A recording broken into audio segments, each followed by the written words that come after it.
I was cut out. We got to about this point before people started having issues. So I'll take it again. I think everybody is okay with higher highs, higher lows, lower highs, lower lows.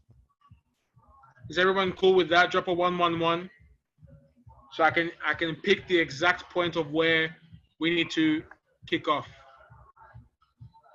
Okay, so what I spoke about over here was you need to buy and sell in the direction of where the market is going. That means in an uptrend, you're not looking for selling opportunities.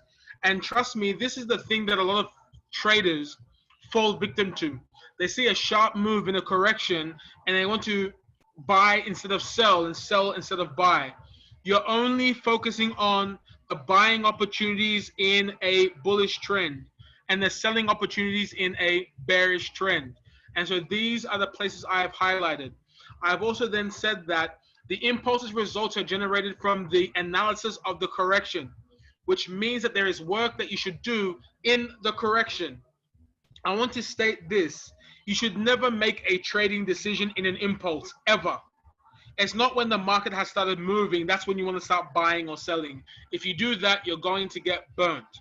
You need to do the analysis from the correction. The correction is moving, but it's moving at a slower rate that will allow you to understand what is going on in the market. So don't make trading decisions in impulse. You make it in a correction.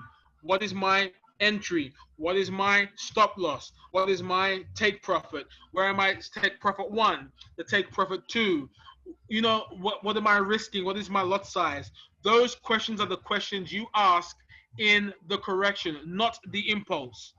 Anybody that makes a decision in an impulse does not win because you don't know when the impulse is going to end. At least with the correction, you can make a measurement and see how far the impulse is likely to go. You cannot make that decision while you're in an impulse. I then started this about how to know when it is time that the correction is going to be over, when it is time to make the good trade decision, and that is when the correction has started. And I made mention that the end of the impulse is a reference point to get ready to make you make a trade decision. And then I spoke about two elements of trades or trading techniques in a trend. The first one at the top is using the trend line where price and time being represented as the trend line, are going in the same direction. You can see that price is starting from the left, going to the right, and it's going upwards. You see that time marked as the trend line, starting from the left, going to the right, also going upwards. This is an indication of a trend. A counter trend is where you find that price and time are going in opposite directions. And when they clash, there is normally a reaction that takes place. So you only get one of two reactions when time and price clash. You either get a rejection or you either get a breakout. And remember, we covered breakouts in ranging and other lessons, okay? So when price and time meet, there needs to be a reaction. And it will either be a rejection, that means that the animal will bounce off time, or it will break through time. I'm going to say it one more time. The trend line is the tool to measure time. And if the trend line and price are going in the same direction, it means that the market is obeying the trend formula of impulse and correction. However, when time and price are in opposite directions, you see that price came from left to right going up and time goes from left to right going down, it means that there needs to be a clash to occur. And when they meet, it will either be a rejection or it will be a breakout. So this is what we're trying to do when it comes to making a decision in the correction. When the impulse is finished and the correction starts, this is how corrections typically look like. It's not going to be a straight line like these examples here. They're going to be mini impulses and corrections taking place, but they're much shorter and they're much slower to take place. And what you're doing is you're using a trend line to be able to mark the tops of the correction. So you see that price has bounced off and it's come back down. bounced off and it's come back down, bounced off and it's come back down. In this correction, you're now taking notice of, okay, price has been rejected. Price has been rejected X amount of times.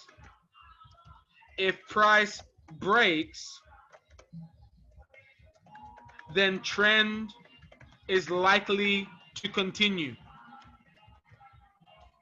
These are all the things that you need to be thinking out. If I enter here, my SL is here. My TP is here. My lot size is X. You get it? So those are all the trading decisions you're thinking about while this correction is forming. And then when the price decides it's ready to start the next impulse, this is where you catch the ride. You see that there's a break. And what happens normally when there's a break of structure? Who can tell me? When price is likely to break a structure, what normally happens after that break of structure? What is that word? Retest. Very good. So when you're getting that break of that structure, you are going to be looking for a retest of the market. And then from there, that is when the impulse takes place. Okay, let's do an example for selling in a downtrend. You see that there is an impulse, and now you're seeing mini impulses and corrections that are taking place. This is for trend moves. Okay, now what you're doing is you're making the end of the impulse a reference point, and then you're just marking your trend line going all the way through, so that when price is ready and able to break that trend line, then you're waiting for a retest of the market. You're then looking to sell that market, and then the impulse will truly start from there. Impulse, correction, impulse. And the good thing about trends is that you can be able to predict how far it could possibly go, which is the secret I'm going to teach you today. There is a method to the madness of how far a trend is likely to go. Do you want to know the secret? Drop a Y or a yes as we do an analysis in the market.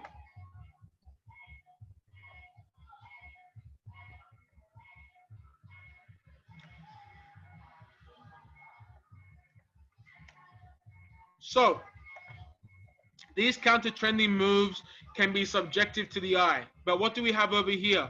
We have an impulse move that's taken place, and then we have a correction that has taken place in the market. So what do you now do? You need to find your trend line and connect your trend line to lows that make sense in the market. Now, after that has broken the counter trend line, which has been exhibited here, you see that there has been a retest of that counter trend line, and the market has been able to go back down. That is the beauty of trends, being able to determine how far you're willing to go in the market, and the market giving clues to how far it could possibly go. You're waiting for the impulse. Ending of the impulse becomes a reference point. You're waiting for the correction to finish, get that retest happening in the market, then you can enter your trade and ride that trade down. The beauty of trading the trend. Let's see if there's another one in the market. Let's see if I can find an easy one that has taken place. Okay, something like this. All right, you have an impulse taking place. You see the high point. Connect that high point to other high points in the correction. Bang, beautiful, easy. Once you see that break take place, you can now be able to enter that trade and make your way to see if there will possibly be a higher high. Anytime that there has been a structure that is broken in an uptrend, your aim is to find the next higher high. In a downtrend, your aim is to find the next lower low. And they happen all the time when it comes to trending markets. Some of them are obvious to find, others are not so obvious. But finding counter trends in your trading is going to help you know how far this trade can possibly go. Are we good with this? Drop a Y or a yes. Let me see if people want to know the secret. I'm going to drop 2 secrets for you absolutely free. Because what my aim is that all of you go spread the word that this beginner's course is lit. Okay? So here's a bonus video about 2 secrets that you need to be able to identify in trends.